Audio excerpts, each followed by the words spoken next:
পয়সা উপার্জন করতে হবে বেশি, এ কথাই ঠিক। পয়সা কম উপার্জন করতে হবে কোনোদিন আমি এই কথা বলি না, তবে বৈধ উপার্জন করতে হবে। টাকা ছাড়া আপনি জাতির কোনো উপকার করতে পারবেন না। নিঃস্ব অসহায় অবস্থায় ওই কথাটা আল্লাহ রাসূল খোলা মাঠে ঘোষণা করেছিলেন।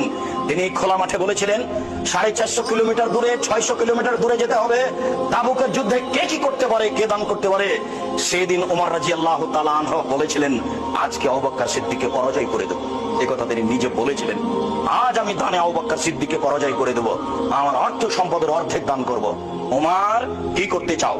ওমর বলছেন, আল্লাহর নবী, আমার অর্থ সম্পদের অর্ধেক দিয়ে দিলাম। বাড়ির জন্য কি রেখেছো? অর্ধেক রেখেছি। আবু বকর, এই কিন্তু আবু দাউদের সহিহ হাদিস। আবু বকর, তুমি কি করেছো? তখন আবু বকর সিদ্দিক রাদিয়াল্লাহু আনহু বলছেন, আল্লাহর কসম, আল্লাহর নবী, আপনাকে আল্লাহকে বাড়িতে রেখে যা আছে সবই দিয়ে দিলাম। 10 টাকাও হবে না, ভ্যান ভাড়াও হবে না।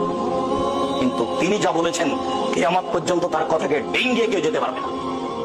তখন ওমর বললেন,